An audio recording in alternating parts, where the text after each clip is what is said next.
네, 그래서 이제 우리가 계속 살펴보면 이제는 마게도니아의 이제 8대 왕, 18대 왕인데 이제 우리가 이제 그리스 지역은 뭐 스파르타, 뭐 아테네, 그다음에 이제 뭐 마케도니아 다 이제 사실 도시 국가들이기 때문에 연합 국가라고 볼 수가 있는 거예요. 이제 필리포스 2세가 이제 알렉산더 대왕 아버지로서 이제 알렉산더 대왕이 정복 전쟁을 펼칠 수 있는 토대를 해놓은 거죠. 그래서 마게도니아 지역에서 완전 지역에 전역에 대한 거의 지배권을 이렇게 확보할 만큼 그 토대가 안 됐으면 몇만 명의 군사를 동원해서 그 원정해서 정복해 나가는 게 쉽지 않았을 텐데 그 토대를 마련해 놓은 거고 그 아버지 때 이미 그 페르시아를 점령하고자 하는 원대한 이미 꿈이 있었던 거죠. 그것이 이제 토대를 만들어 놓고 이제 아들 세대 때 그게 이제 이루어진 것을 보게 되면 참 우리가 이게 꼭 나쁜 의미지만 나쁜 거 좋은 건 아니죠. 하지만 우리가 이렇게 다음 세대를 위해서 우리가 토대를 만들어 놓고 이렇게 물려주는 건 또 굉장히 중요하지 않을까 이런 생각들을 해보게 돼요. 왜냐하면 어느 한 세대가 갑자기 아주 뭐 탁월하지 않은 이상은 뭘 일궈내기가 어려운 것 없는 데서 근데 이 토대가 만들어 놓은 데서 거기다 또 기초를 세워 나가면 훨씬 더 많은 열매를 맺을 수 있지 않을까. 우리 개인도 그렇고 가정도 그렇고 교회적으로도 우리가 그렇지 않을까 이런 생각들을 해볼 수가 있고 그래서 드디어 이제 알렉산더 대왕이 이제 아버지가 죽고 이제 정비를 하고 나서 이제 페르시아를 정복하기 위한 먼 원정을 떠나게 되어지죠.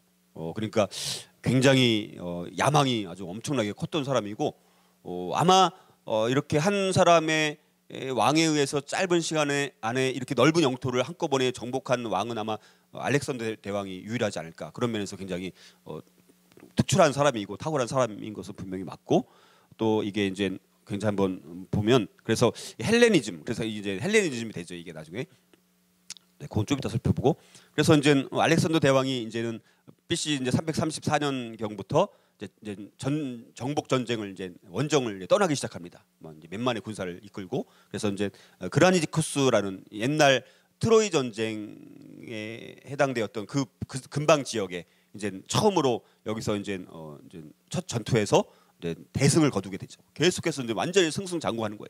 그래서 그라니쿠스 전쟁에서 승리를 거두고 그다음에 이제 이수스 전투라는 곳에서 이제 전쟁을 하면서 당시에 페르시아 계속 이제 페르시아와의 싸움이죠. 넓게 보면 페르시아군은 60만 명이라고 하더라고요. 근데 알렉산더 대제의 군사는 몇 명이냐면 3만 5천 명.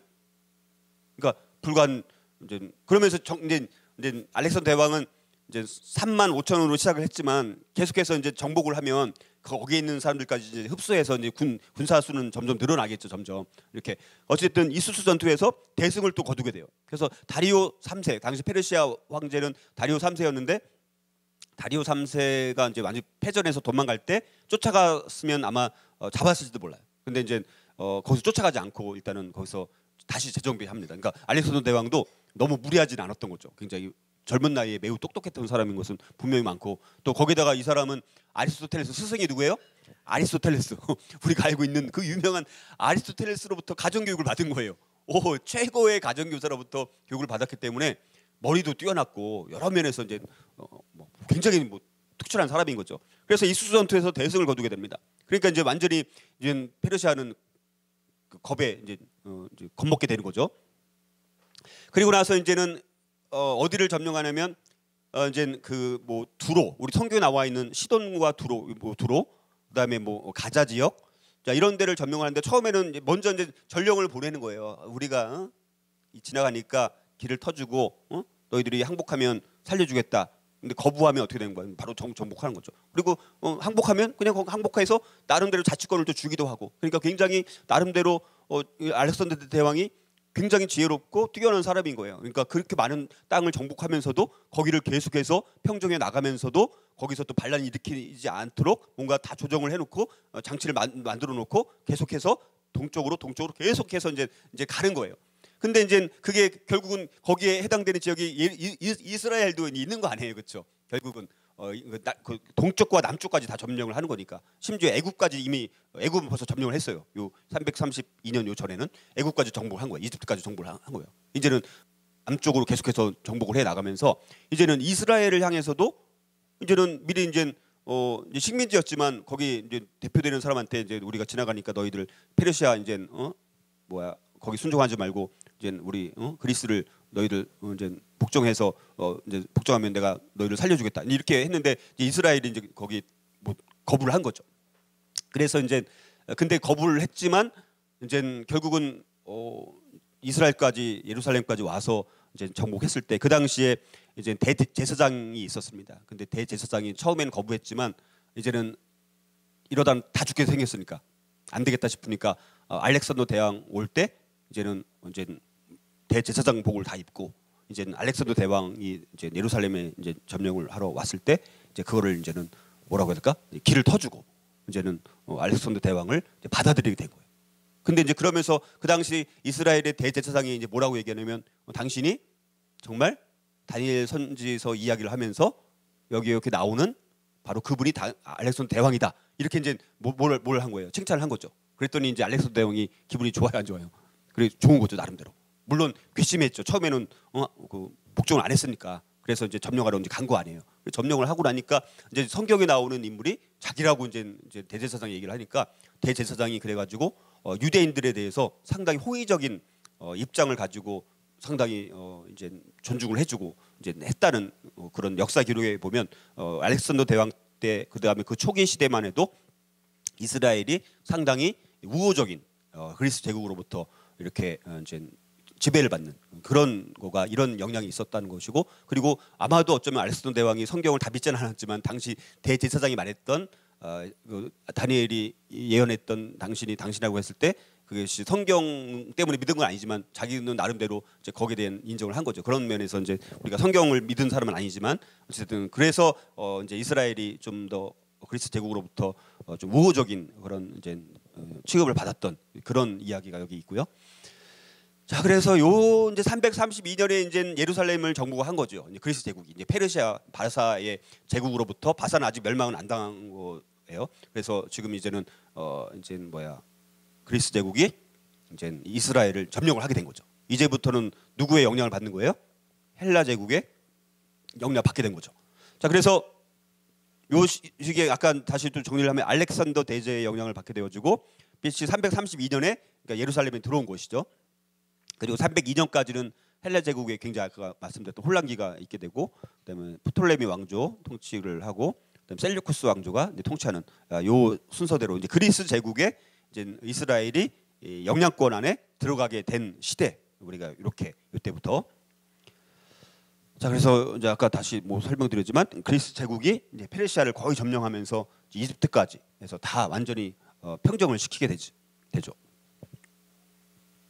그래서 이제 헬라 문명이 이제 사실 헬레니즘이라는 것이 그래서 이제 뭐 이집트나 거의 인도까지 결국은 영향을 끼치게 되는 거예요. 그래서 헬레니즘이 이제 그리스 문화에다가 이제 오리엔트 문명 이런 게 짬뽕되면서 하나의 이제 헬레니즘화가 되는 것이죠. 그것이 이제 그래서 우리가 이제 헤브라이즘과 헬레니즘. 그래서 이 헬레니즘을 만든 게 누구 때문에? 알렉산더 대왕 때문에 헬레니즘이라는 하나의 문명권이 이제 하나 만들어지게 된 거죠. 그러니까 알렉산더 대왕 한 사람이 엄청난 거죠. 세계 역사에 끼친 영향력은 뭐 말로 다 할 수 없을 만큼의 큰 영향력을 끼친 거예요. 그러니까 참 세계가 바뀐 거죠. 이걸로. 그래서 또 이런 모든 것들이 결국은 이제는 이제 기독교 복음이 나중에 이제 우리가 예수님 시대 때 성경이 무슨 언어로 기록되었어요? 헬라어. 신약 성경은 헬라어로 기록되었고 나중에 이제 뭐 설명드리겠지만 70인역이라고 이제는 구약 성경을 히브리어로 된 구약 성경을 이제 그 헬라어로 번역을 해요. 이게 BC 한 250년 경쯤에 조금 이따 나오겠지만 그때 이게 이제 헬레니즘 시대에 이제 만들어진 거예요. 그 septuagint라는 그 70인역 성경. 그러니까 그 당시에 모든 사람들이 읽을 수 있는 성경으로 헬라어 성경으로 구약과 신약이 다 신약은 아니지만 구약이 다 번역이 된 거죠. 그래서 사람들이 읽을 수 있는 언어가 된 거죠. 그러니까 그런 면에서는 이 복음을 위해서는 어떻게 보면 언어를 통해서 이제 준비를 시켜놓은 거죠. 왜냐하면 당시에 이 헬라어로 그러니까 지금 영어 같은 언어가 이제 헬라어였으니까 당시에 우리가 그런 면에서 언어적인 면에서는 이 헬레니즘이 이제 좋은 영향이라고 볼 수 없지만 어찌됐든 그런 영향을 끼치게 됐다라는 거. 그러나 이제 우리가 이런 헬레니즘의 또 잘못된 영향은 굉장히 또 비도덕적인 이런 측면도 많이 있고 그래서 부정적인 측면이 또 많이 있다고 볼 수가 있고요. 자, 그래서 이제 알렉산더 대왕이 또 가우가멜라 전투에서 이제 이제 다리오 3세를 완전히 이제 무찔르게 되고 거기서 이제 처참하게 죽게 되어지는 거예요. 그래서 이제 페르시아는 331년에 이제 황제가 죽으니까 이제 끝난 거죠. 거기서부터. 이제 완전히 이제는 페르시아 전역을 그리스가 다 점령하게 되어지면서 완전히 모든 나라들이 알렉산드로 손안에 넘겨지고 이제 계속해서 이제 거의 인도 이 근경 지역까지 이제 계속해서 이제 정복을 펼쳐가고 그다음에 히다스페스 전투가 거의 가장 큰 전쟁 중에서는 마지막 전쟁이라고 할 수 있는 히다스페스 전투에서 이제 승리를 거두면서 이제는 완전히 다 거의 점령을 이제 하게 되어집니다. 그러면서 이제 헬레니즘 문화가 이제 정착이 되는 거죠. 왜냐하면 그 전 지역을 통치를 하니까 이제 우리가 그리스 문화 그리고 이제 오리엔트 문화 이렇게 융합이 되면서 하나의 헬레니즘 문화가 되고 헬레니즘 문화가 거의 인도까지 영향을 끼치게 되어지고 그 인도에 끼친 영향이 중국, 한국, 일본에게도 어느 정도는 조금은 영향을 끼치게 된 거예요. 그러니까 이게 세계 역사라는 것이 어떤 면에서는 동서양이 완전히 뭐 분리되는 게 아니라 굉장히 서로 주고받는 영향력이 계속 있게 되는 거예요.